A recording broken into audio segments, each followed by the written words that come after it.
Welcome to 14 plus ways to stay creative at home. Thank you again, everyone, for joining us today. We wanted to do this webinar because we've been hearing from so many people in our community that this time has felt really especially creatively stifling for people right now, especially creative people like photographers.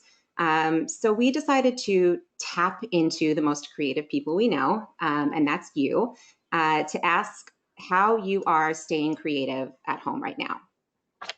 So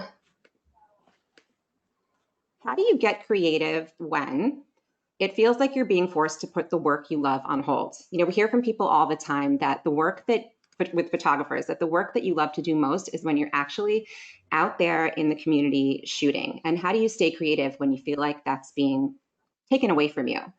And how do you get creative when you're separated from the things that inspire you most? Your peers, your network of photographers, your clients, traveling, again, getting out in the community and shooting. So we compiled our favorite tips from the community, and we're going to go over those right now. Starting with tip number 1, keep a consistent morning routine.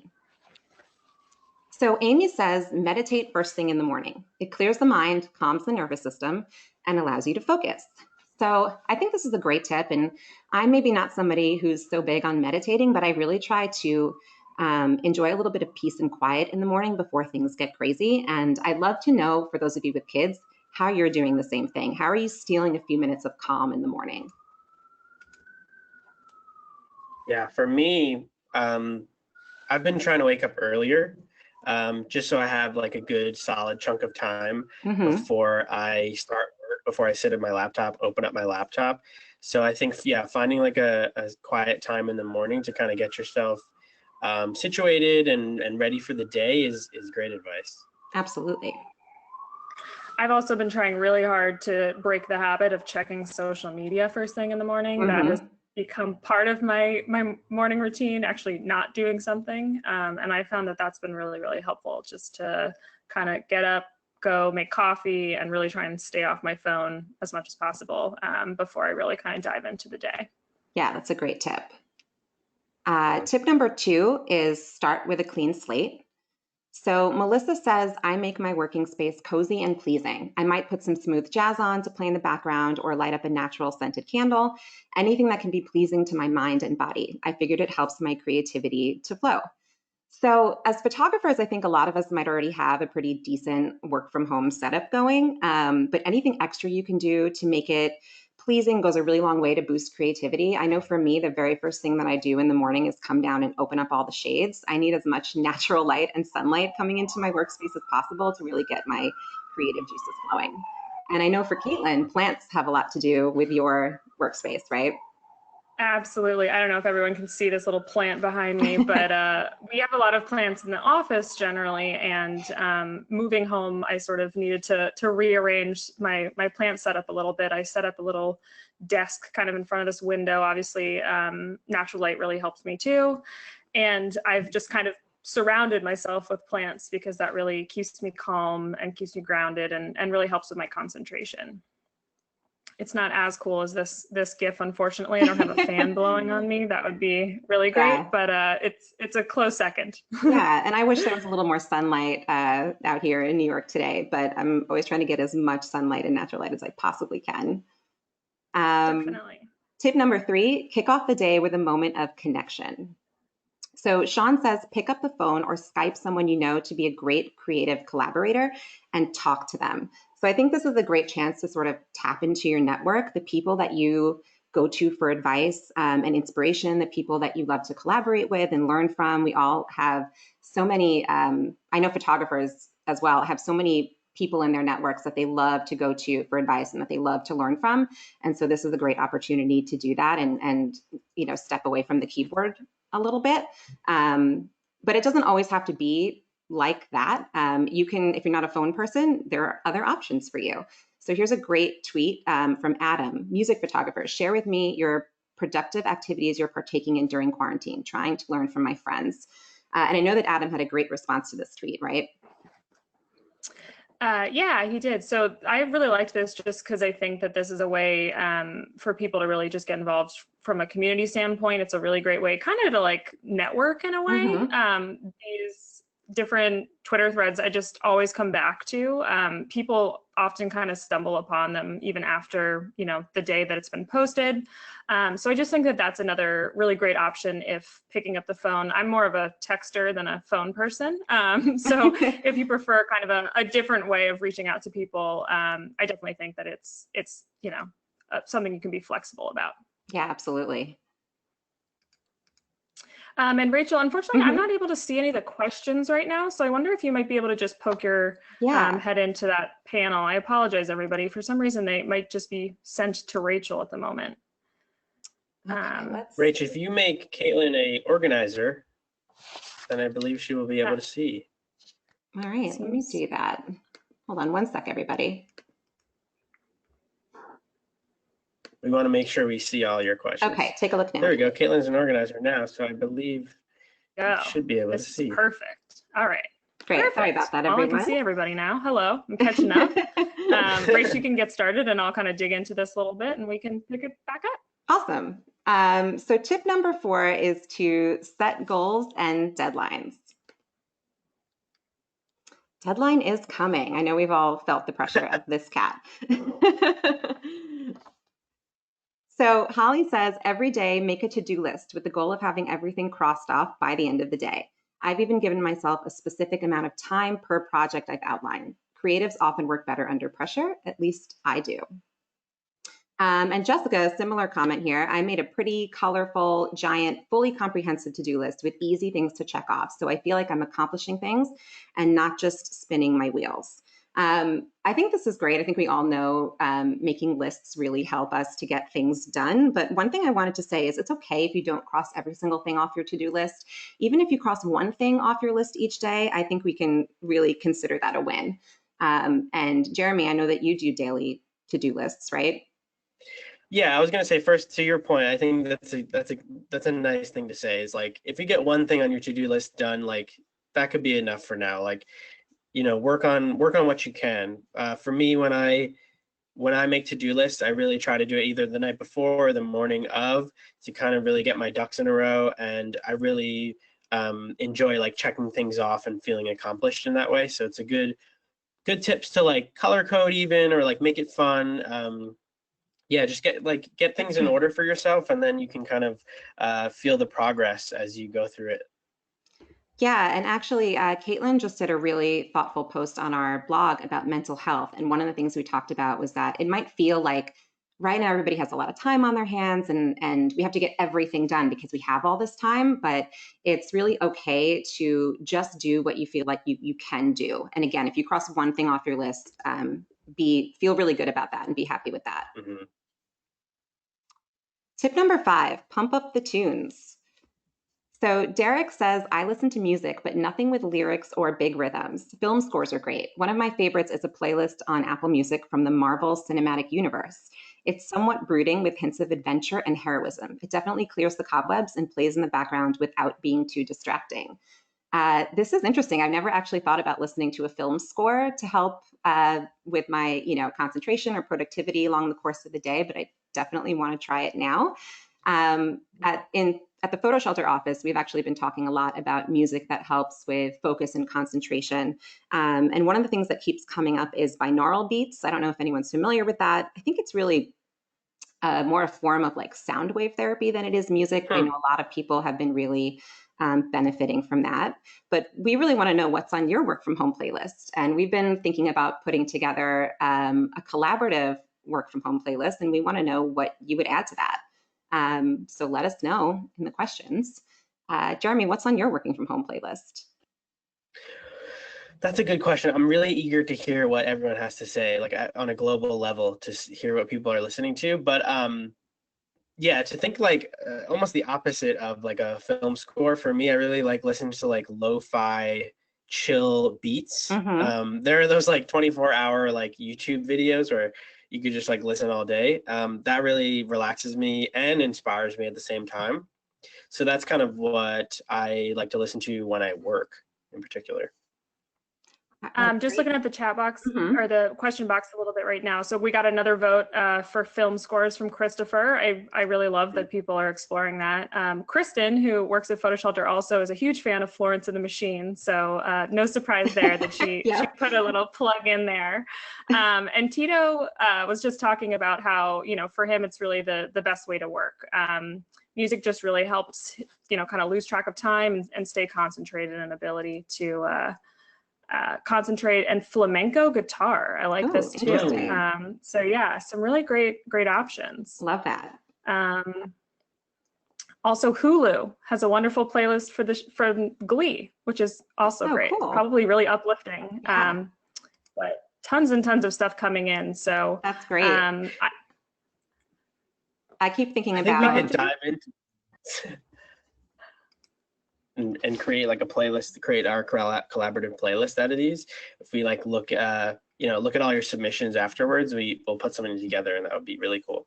Yeah, that would be awesome. Yeah, we can definitely share that in the blog post that we'll have coming up. So we'll, just so I've gotten a few questions about this. We will definitely be recording this. So if you're missing anything, no worries there. We'll have links and things like that. I know that we're kind of moving through some stuff, but I think a collaborative playlist would be super fun on Spotify. So we'll definitely link to that too. Awesome. Tip number 6, pair up with an accountability partner.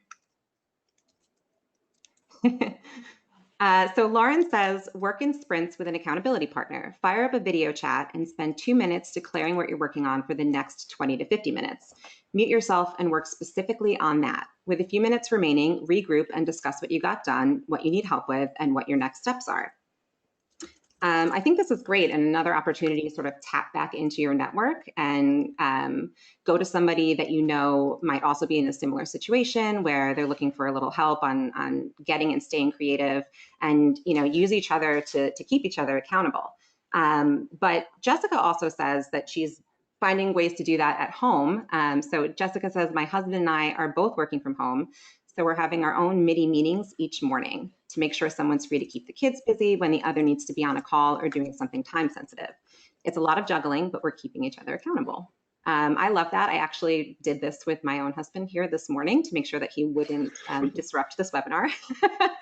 But it's great to be able to sort of set the stage for what you're going to be doing in the day ahead, especially when you do have kids or there's a lot of people in the household, and making sure that you have a good sort of time and space to be able to get your most creative and productive work done.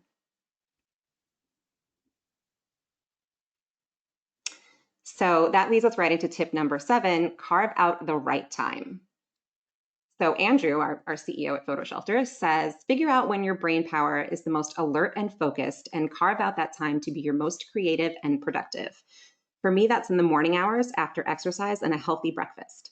I try to minimize the inbound distractions even when I'm at home with my family, and that requires a good set of headphones.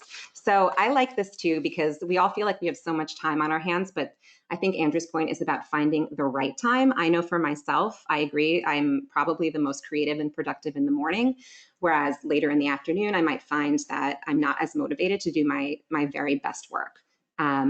When do you feel most productive? Is it after you exercise? Is it after you eat? What time of day? We would love to know. Kaitlyn and Jeremy, when do you all feel the most creative? For me, I think it's interesting because I would call myself like a night owl. Like I don't stay up too late, but I do feel most creative at night. Mm-hmm. There is a point, I feel like many people feel this way, like at a certain time, like at the end of work hours, where you feel kind of drained and all your creativity is kind of ready to be used up, and you're ready to do something else. I don't know, for the morning, it depends. If I start my day early, like I did this morning, then I kind of feel inspired and creative in the morning. But if I get up and just get going right away, then I don't feel too creative. And then the creativity kind of comes later on in my day. Yeah, I think a lot of people can relate to that. I would say, just to use as an example, Alan, our co-founder and chairman, is probably most productive at or most creative and productive at 3 in the morning, I would say. So some of us might feel super productive, when we first get up. Some might feel super productive in the middle of the night. I guess it all depends, but trying to make sure you're finding that time and using it, to the best of your ability, I think is super important.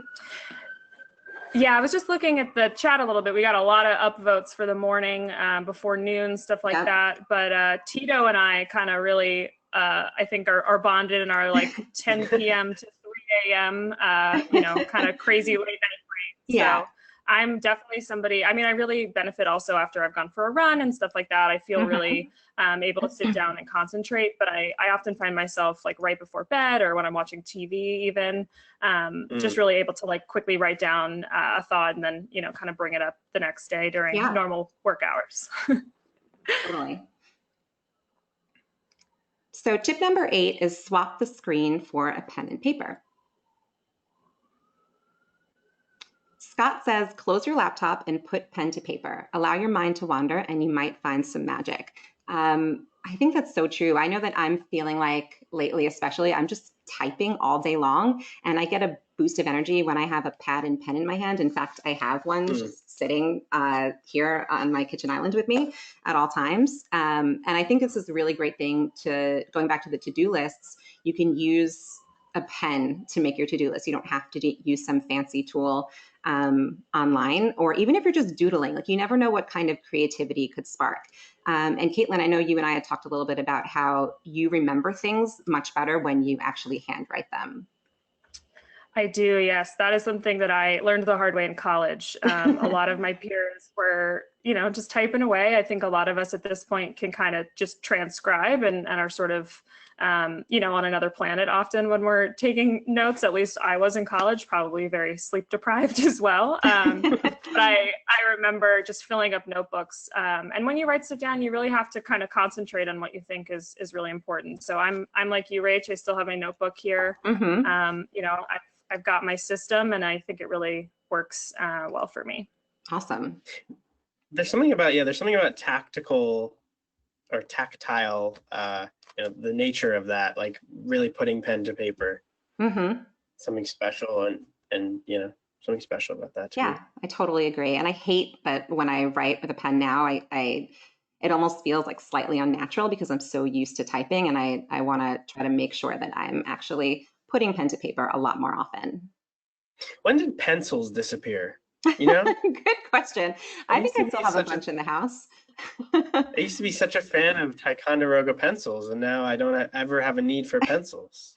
Yeah. Well, I'll say I'm a really big crossword person, and again, learned the hard way. You have to have a pencil around because otherwise, your crossword looks a little crazy there at the end. Fair enough.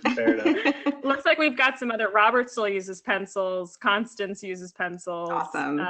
Terry. So we're still penciling away here. Okay. I used to love the Papermate mechanical pencils. Those were like my favorite things to write with. And now that we're talking about this, I want to make sure I have some of those in the house. Those are awesome. Yeah, Tina is shouting out plus erasers, which are very important as well, which absolutely. I will absolutely second. Okay, so tip number 9, step away. So we just talked about, maybe closing your laptop and using a pad and pen instead, but this is a little bit more about like physically stepping away. So Susan says, I am self-employed, so I'm used to working on my own at home where every day is bring your dog to work day, but I get my best inspiration when I'm not actively thinking about the project, like in the shower or working out. Find ways to get out of your head and let 1,000 ideas bloom. I can relate to this so much because this is just exactly who I am. I'll sit down to work and I'll have like a bunch of stuff in front of me and I'll potentially get a little overwhelmed and think like, how am I going to get all this done? I need to be creative. I need to be innovative, and I need to actually execute on all of this right now. But I might find that later at night when I'm trying to fall asleep, that's when I get my best ideas. Or when I'm making breakfast the next morning, that's when something will strike me. So I totally love this one. Just find ways to get out of your head a little bit, and you might find your most creative times. John also says, get outside as often as you can. I've been running, breathing in fresh air, listening to the spring birds sing, and watching the lizards dance. I love the positivity of this one, but it's so true. Just make sure that you're getting outside as often as you can do it, as often as you feel comfortable with right now. If you have a backyard or a front porch or a front stoop, utilize it. Take a walk around the block. I think letting some fresh air hit your face and and using the inspiration of the outdoors can really help you be creative and can really help you get some good ideas. I definitely love to be outside, and it's probably related to this next tip, but you know, just moving my body, being outside. I also, my window is right in front of this little backyard area in Brooklyn where I've got little street cats that come to hang out. We've got different birds, so it really helps. Even if I'm just hanging out on my fire escape, I really definitely second that one. Absolutely. So tip number 10 is to get moving. So Amanda said, I started doing a 20 to 30 minute stretching focused yoga video in the mornings. It gives me some valuable time alone to check in with my body before sitting for most of the day. Giving myself compassionate attention before re-engaging with the stressful realities we're all facing has been such a gift. And Amanda, a different Amanda, actually says, I've turned my Peloton bike into a makeshift conference call area to get some movement in instead of just sitting all day. So, I mean, I think it's no secret that exercising the body also helps to exercise the mind. And if you can carve out some time for physical activity, definitely do that. Andrew mentioned earlier, he gets his most creative times a day, like right after he's done working out, but it doesn't always have to be about hopping on a Peloton or a treadmill or something like that. As Amanda said here, just stretching is really important, or you can go for a walk. Jeremy, I know that you've been doing daily walks during this time, right? Yeah, I mean, it almost sounds silly to say that to get a walk every day is the best thing you can do, but it's so true. I make sure to go for a walk every day, even if it's like 5-10 minute walk around just around my block. It really like makes me feel really great. Like if I've been stuck inside all day, to get outside and get a walk is just so nice. And then it it boosts my morale and my creativity for whatever else is to come. So I really recommend that as well. Even if it's not like working out on a Peloton bike or doing whatever. I would like to say that I'm working out, but currently I'm not, but my walks will suffice. Yeah, and it might seem like, oh, of course you should go for a walk, but I know that I'm finding it difficult to make time for it, or I forget to do it. I feel like, oh, I'm always doing so much, and maybe there's just too much going on, and I kind of forget to make that time for myself. So I think it's really important, again, just to even step outside, take a little walk around the neighborhood. But there's other ways that you can keep moving that maybe aren't related directly to exercise. And one of those things could even be like dancing. I know, Kaitlyn, you had some thoughts around this. Yeah, before I get into dancing, I just wanted to take a second. So Leonie, I apologize if I mispronounced your name, is in Dubai, and people really aren't allowed outside. So I just also wanted to, make sure everyone looks into free online resources. There are a lot of classes you can take, whether or not that's, more intense kind of weightlifting stuff, or if you would prefer to do yoga. There's really a ton of stuff right now online. Also seen some really great suggestions for gardening, which I love, where you don't necessarily have to go and, maybe be worried about social distancing, but if you've got a garden or a backyard, definitely hanging out there. I think a lot of people are very grateful for their dogs right now. They're taking their dogs on some long walks. I have some friends whose dogs are very confused as to why they're, home all day and taking up the couch. But this GIF is really, I think, just fun. I have some friends that have started doing like weekly dance parties. We might go out dancing once a month or stuff like that. So, someone just kind of hosts a Google Hangout, puts on some music, and we all just dance around. Probably look a little silly, but it's a safe space, and it really makes everybody feel better. Yeah, absolutely. And I think this highly recommend. segues us perfectly into tip number 11, which is to play and have fun. So Jim says play is something you might not give yourself permission to do often enough, and all the studies show play is critical to peak performance. I really love this because I was really brought up on the value work hard, play hard.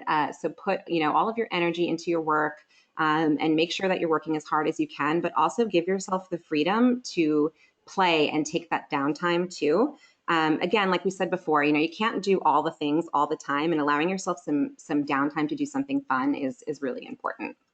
And so we'd love to know how you're finding a little time to play and have a little fun right now during this time and everything that's going on. It might sound like something that doesn't feel like, you should be doing it or want to do it, but super important to keeping your creativity going and your creative juices flowing.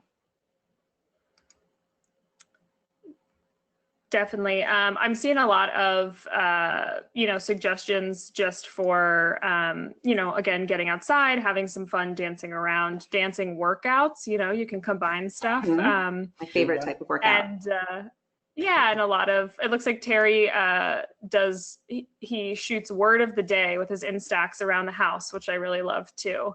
That seems like a super fun way to, just get your juices flowing.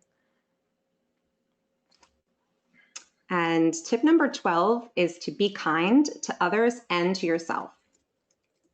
More compassion would be nice. I wonder if anybody could tell us in the questions where this is from. I am very curious. So Susan says, be kind to yourself. Habit change is hard. So again, I think that accepting your feelings right now is one of the number one things that you can do. And again, we're not all going to be able to be like our best selves all the time. So just remember to be kind to yourself. Again, it's okay if you don't cross everything off your to-do list. It's okay if you don't exercise every single day. Just remember to be kind to yourself and figure out just, how to do maybe a little bit more, a little bit better each day, but forgive yourself for the days where maybe you didn't.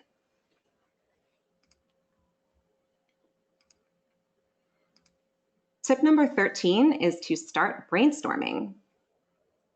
So another tip here from Andrew, take the time to think more deeply about how to fuse your greatest interest with your photography passion in ways that you may not have done before. Explore the undeserved nooks and crannies, and that's where you may find opportunity.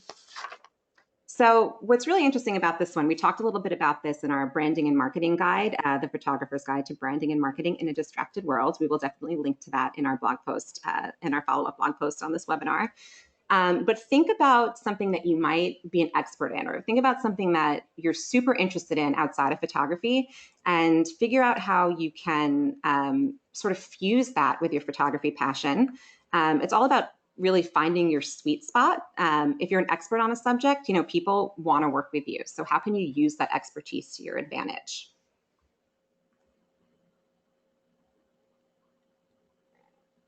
Tip number 14, revive or start a new creative project or workflow task. So we have a bunch of examples here under tip number 14. So we're just gonna go ahead and jump right into them. So these are a bunch of different ways that photographers and members of our community are finding ways to keep working right now. So Marie says, I plan to dig through my archive for throwback photos and look for unedited shoots on my to-do list. I think we all have things on our to-do list that always end up pushed to the back of the list because, I don't know, we feel like now is never a great time to tackle those things, but now is actually a great time to tackle some of those things. Going back through your archive can also be fun. There's the nostalgic element to it, and thinking about the stories behind your photos and posting those for people to see, posting photos people might not have seen for a while can actually be a fun exercise, I think. And a lot of people have examples like this. I'm seeing a really cool example actually in the questions box from Marco, who's been doing analog darkroom printing, which he's never had, the time to do. And I just think that one's really cool. I unfortunately don't have even the skills to do that. I certainly have the time. So good for you, Marco. That's very cool. Maybe that's something, Marco can use as a teaching opportunity to show other people how to do that. That sounds awesome. That is cool. Scott says, revisit your content and see what's timely and helpful in our changing business climate. If it provides real value, get it out there. So again, this is another opportunity to sort of go back through your archive. And if you have something you think is relevant to share right now, or just something that even you think could make people feel good right now, or just smile right now, something that they could benefit from seeing, do it. Now's a great time to be posting anything you think could be relevant or make people happy right now. Scott, a different Scott, says, put together a slideshow of some of your favorite photos and share it on social. Another great example of this, and I think here, like even if one person reaches out and says, hey, I really enjoyed that, thank you for sharing that, you can consider that a win for yourself. You know, it doesn't have to be something that's going to get like a crazy response from everybody or make you a ton of money, but something that can make people feel good right now, I think really does go a long way.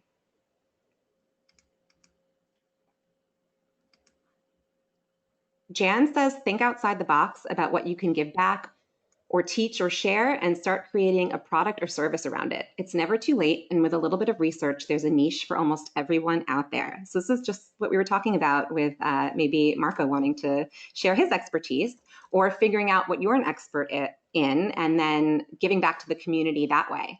I think a really good example of that are webinars and podcasts, just like the one that we're doing right now. Kaitlyn, I know you had some thoughts about that. I did. And also, I don't know if everyone has been watching Tiger King, but this is a little blurb from that. So I just think, you know, right now, everybody is really, really hungry to connect. And I think one of the best ways to do that, and to kind of have a little bit more personality even than maybe like a blog post and things like that, is to consider starting a podcast or you know, doing a webinar, things like that. I mean, I think that there are tons of really great resources out there. You can always film yourself, do like a YouTube tutorial, anything like that. But it's definitely something I think to pursue if it's ever been, you know, something that you wanted to do. Yeah, and I think this is pretty much just what Alan's talking about here, and he's got some good tips. If you are planning on hosting a webinar or teaching regularly online, you need to get serious about your audio quality. And man, I hope as I'm saying that my audio quality is good. All modern conferencing software like Zoom, Skype, GoToMeeting, I mean, there's so many right now. They all allow you to use external microphones, so take advantage of that. And I think we can see Jeremy's little mic there. We're all using these little Rode mics that are really, really great. I know, these are pretty legit, actually, pretty fancy. Makes me think maybe I should start my own podcast, but I don't know if everyone would want that. I would certainly tune in. So Jessica says, I do mostly family portraiture, and I've had a few families ask if I can reactivate their galleries so they can buy prints now that they have more downtime to think about it. Also planning on working on my keywording. I get infrequent requests for prints of my random travel work, so hoping if I get that organized a little better, that will pick up. And I think this is great. I mean, obviously, setting up for online sales right now is a huge opportunity to bring in a little extra revenue, and prints is a great way to do that. This is something you can do with Photo Shelter. You can set up to sell prints or downloads or licenses with Photo Shelter, and we'll definitely be following up with a lot more resources and how-to on how to do that stuff if you're not already a Photo Shelter member, or maybe you don't have, you're not set up for sales yet.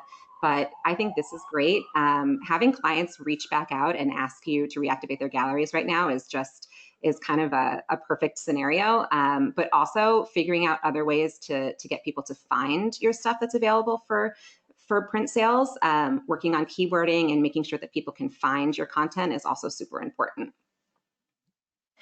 Speaking of finding content, there's this really great comment from Derek that he's been using our file flow app to go through his archive. So I think often, you know, I don't know if anyone's like me, I have thousands of photos on my phone, but that doesn't even touch the amount of, you know, camera photos I have. So using file flow is a really great way. You know, if you have a Photo Shelter account, you can go in and you really, you know, it's fair game. You can kind of find anything you want and, you know, maybe post to social or even share with friends. It's a really great way to just, you know, access that stuff. Yes, totally agree with that.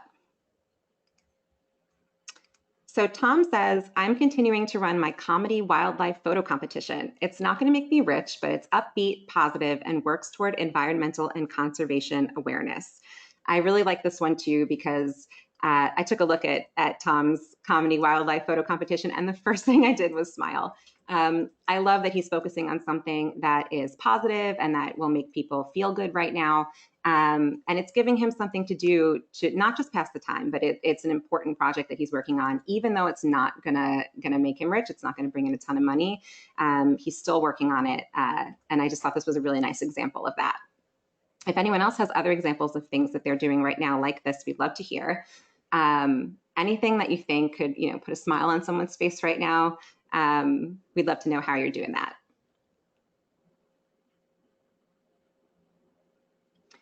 Steven says, I started a newsletter, which gives me a reason to dive deep into photo history and figure out how it can help us grow creatively today. Super fun to do and a nice response so far. I love this because, again, even if he's had one person say, hey, I really enjoyed that newsletter, it's a reason to just keep doing it. And he's diving deep into photo history, and that's something that he enjoys. And he's figuring out how he can tie that into something that's super relevant right now, like creativity.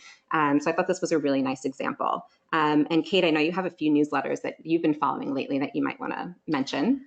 Yeah, I get quite a few newsletters just that I've, stumbled across and signed up for.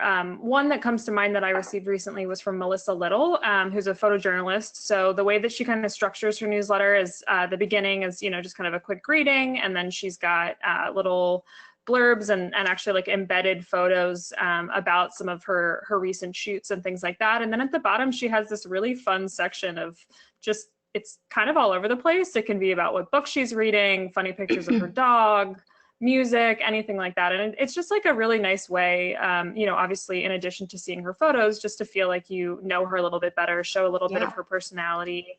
And, I think this idea from Steven also is super cool. Doing photo history stuff. I mean, I think you can really play around with what is in a newsletter. If you feel super passionate about something, that will absolutely come through.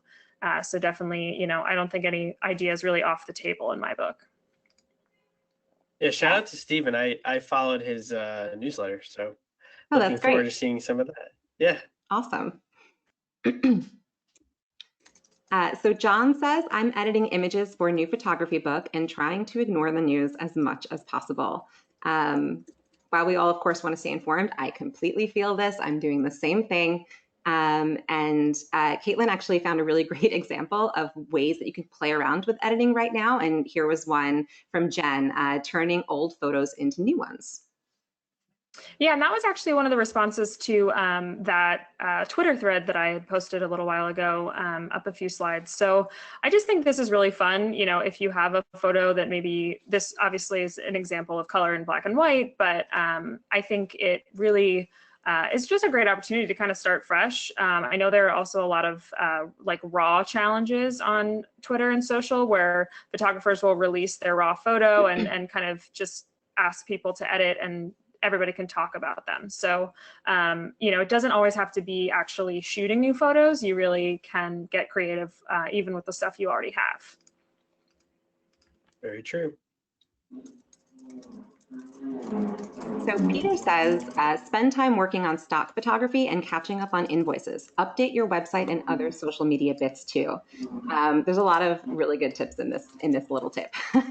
So stock photography, I mentioned earlier that you can use Photo Shelter to license your photos, and stock photography is a great way, again, to bring in some extra revenue right now, making sure that your stuff is online, easily found and priced for automatic licensing is super important.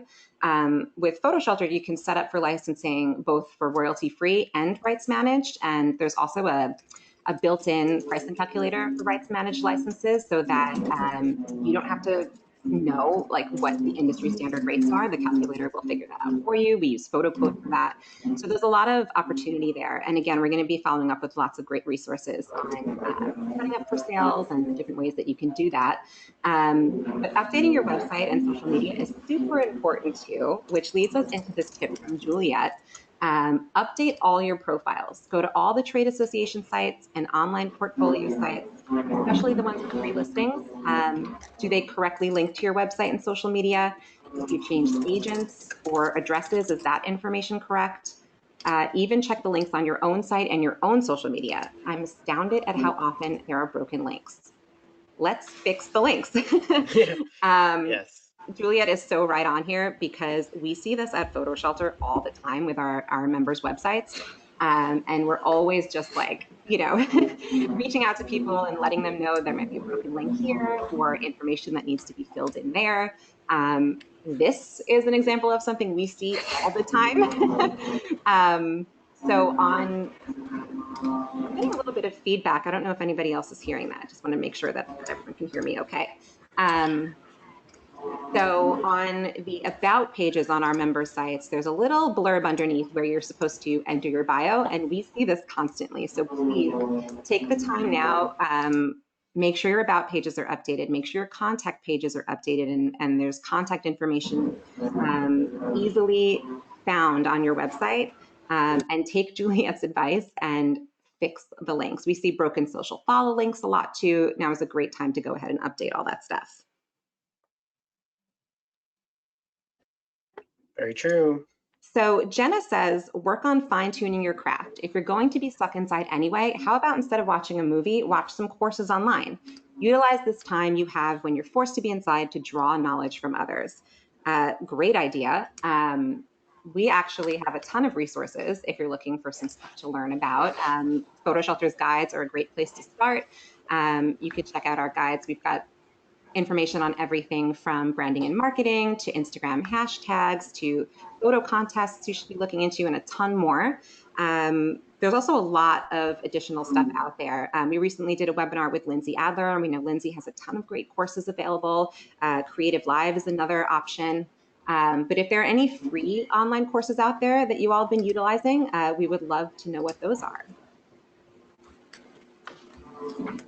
Definitely. Sorry for the background noise, everybody. I think my neighbor decided to do some yard work, so that should be hopefully gone by now. Well, this is just one of never the a dull moment. realities of working from home. So I hope everyone Exactly. understands that is just how it is right now. Actually, I had someone knock on my door a moment ago. One really great suggestion we got was from Marissa, and it looks like Skillshare is doing 2 months for free. So that's definitely a great option. And, you know, obviously everything that you mentioned, Rach, I'm a huge fan of Creative Live. So I always think that they're great to check out. Okay, and tip number 15, maybe what everyone's been waiting for, keep shooting. I think we are probably, as photographers, most creative with our cameras in hand, so do not stop shooting during this time. And this guy knows what I'm talking about. Yeah. I think a lot of people are missing sports right now, and he's found a really great, funny, and creative way to continue shooting sports.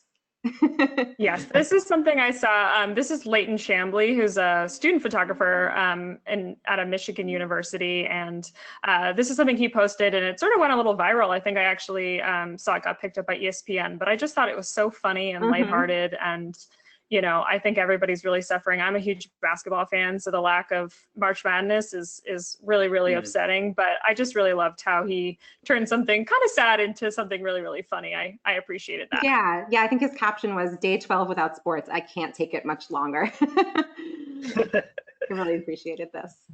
So Michael says, connect with your community, build relationships with a few local businesses, photograph how they're adapting, and share online. I really love this. You know, if you feel comfortable, of course, practicing safe social distancing, to get out into the community and to check on your local businesses, see what they're doing, and, you know, sort of tell the stories of what's going on right now. I think that's a great thing to be able to do. Philip also says, I'm working on perfecting my outdoor landscape images and looking into offering prints from my website. Again, just another way to sort of get outside and use the outdoors to your advantage where you can, of course. I think we're lucky enough to be able to still be able to step outside our doors here and go for walks and things like that. I know not everybody is able to. But again, offering prints is a really smart idea right now too. Jeremy, I know back on this tip actually that you might want to talk a little bit about the Front Steps project that we've all been paying such close attention to right now. Yeah, this is an awesome project we found. If you're, and a lot of people have been hearing about it, I'm sure. If you're able to go outside and connect with your community and your neighbors, this is a really cool project. I wrote this girl's name down so I didn't forget, but it was a Boston photographer, Cara Sulia, I believe is how you pronounce it, and her friend Kristen Collins. Those two started this project where they go around their neighborhood or their community, and they kind of, from a distance, shoot great family portraits of people on their stoops. So like, and a lot of people have been getting involved around the country and doing the same thing. Yeah. So really that awesome. is a really, it's a really inspiring project and a way to like connect with your community from afar and continue photographing and just like a really cool, interesting project to come at this time. Yeah, and I think a great example of, if you don't feel like you can get out there and connect with the businesses in your community, this is still a great way to connect with the people in your community, your neighbors, the people who live on your block. It's a really nice thing to be able to do. For sure. So David says, keep your photography skills sharp by shooting content you haven't explored before. So far, it's been really fun and frustrating at the same time. I'm experimenting with shooting plant life, which is great because there's so much around, but at the same time, I've never done it. So trying to go from photographing people to plants is a little different. I like this because it's about stepping out of your comfort zone a little bit, and it may be frustrating and it may feel different. But it's a great way to try something new and explore something you haven't had the time or opportunity maybe to explore before. And you never know, you might find that you love it. And I think David's example is also just very human and very real. Yes, it's frustrating, but it's also fun at the same time.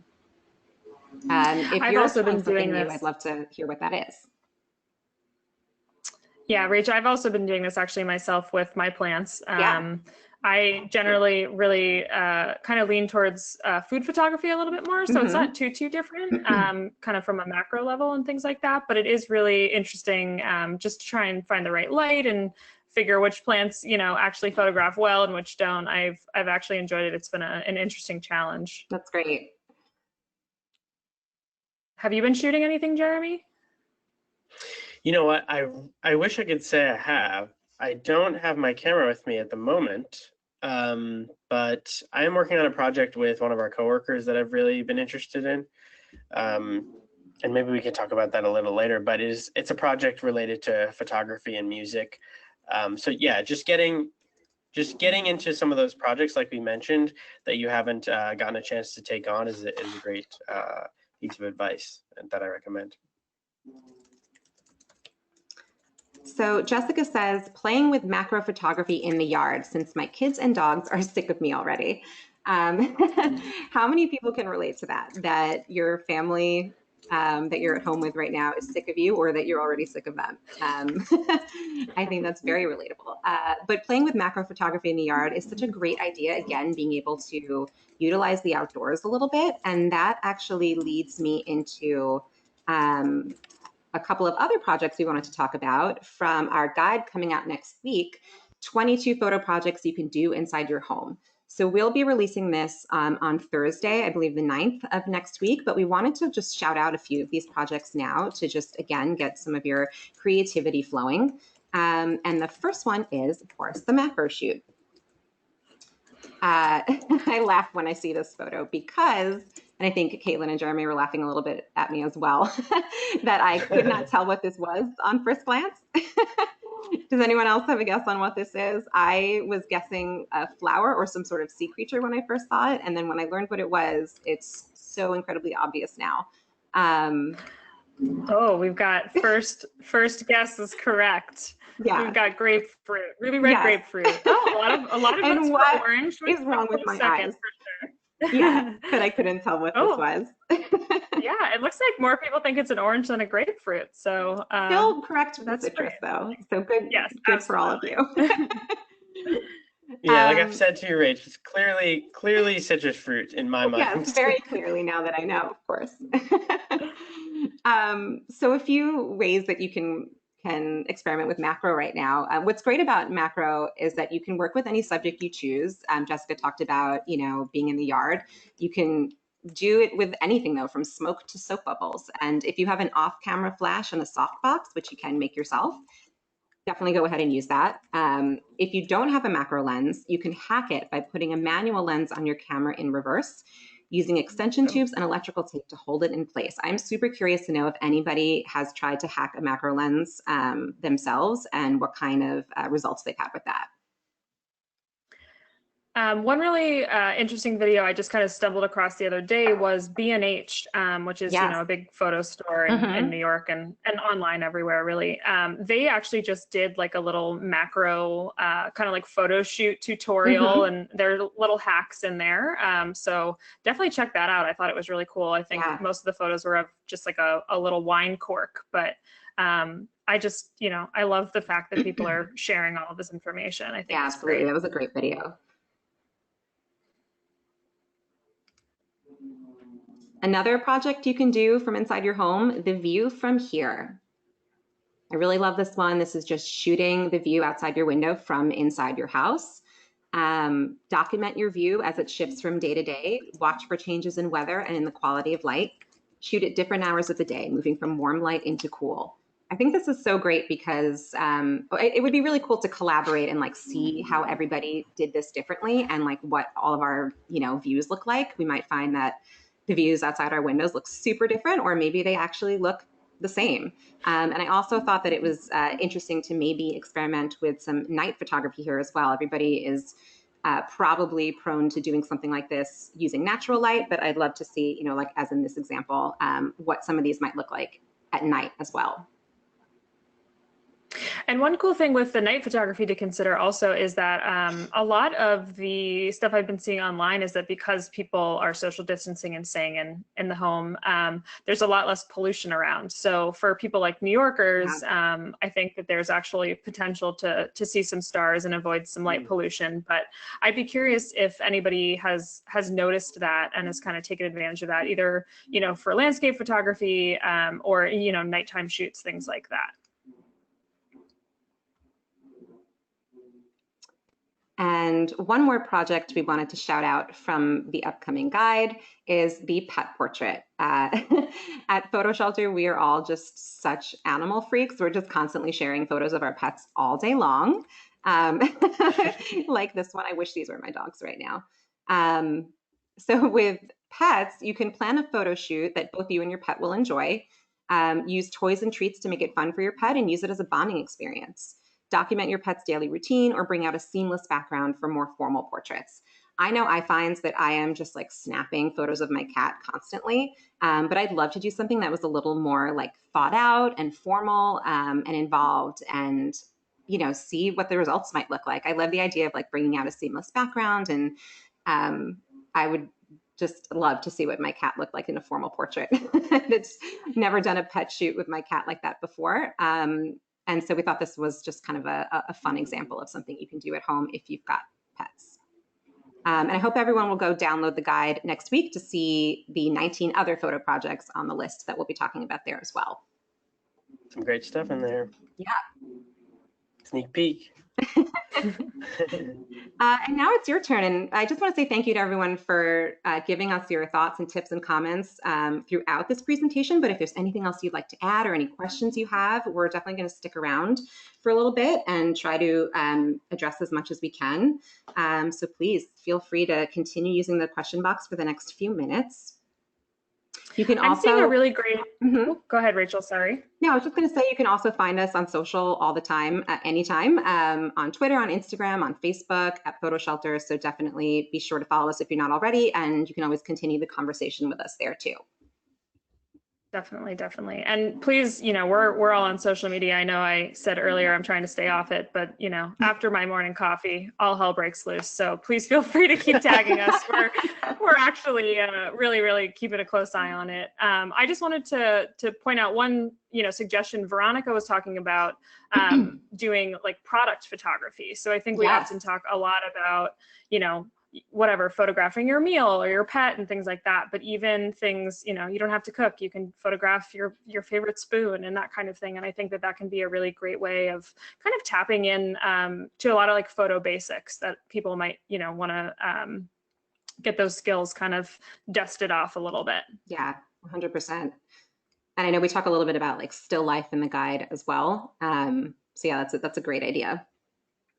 Definitely. And I just want to remind everybody that we are, recording this. So if there's anything that you missed, anything like that, we definitely will be putting that up online, have a lot of those links available. I know that we've kind of been moving through a lot of stuff, but we will definitely make sure that you get that. Yeah, we should have this recording on the blog, like with all the links of everything we mentioned, probably early next week, I would say Tuesday, hopefully. So definitely look out for that. We'll also be emailing that to everybody as well. So you will be the first to know when that's available. And you can also check out our blog at any time. We've got a ton of great resources there, including some resources specific to photographers for COVID-19 support. If there's stuff you've been looking for, definitely head over to the blog and take a look. This is also where you can check out our latest post on mental health photographers. So a lot of great stuff there for you to be able to utilize right now. And I wanted to mention too that next Friday we are hosting a webinar with Rob Tringali. So Jeremy, do you want to talk a little bit about that? Jeremy will be hosting that one. Yeah, I'm going to be speaking with, I think Kaitlyn's going to join me too. We'll have to see. I'm going to be speaking with sports photographer Rob Tringali. We're going to dive into some of his favorite career moments, how he got his start. Yeah, some special like authentic moments he's captured, how he's kind of moved through his career and changed his approach over time, and just special sports moments that I know people are missing right now. Yep. So I am super excited to talk to him and kind of get your questions for him answered in real time. So stay tuned for that. We're excited about that. Yeah, really excited about that one. Again, I know so many people are really missing sports. I think they'll be super inspired by this. For sure. All right. Well, thank you so much, everyone. Do we have any other questions or comments that we want to address from the questions box? No, I think we've hit it all. A lot of thank yous. So really, I just wanted to mirror that and say thank you all for joining. I'm really happy. These were some really thoughtful suggestions, and I'll probably go through this a little bit and try and add some of these links and suggestions to the blog post when it goes up next week as well. Sounds great. Yeah, thank you so much, everyone, for joining us. We really hope that you found this to be fun and inspiring and useful. There will be a little survey that pops up at the end of the session, so you can let us know what you really thought and what you might want to learn a little bit more about for some of our upcoming webinars. So we would love it if you did that. But yeah, thanks again for being here today, and we hope to see you all soon. Thanks, everyone.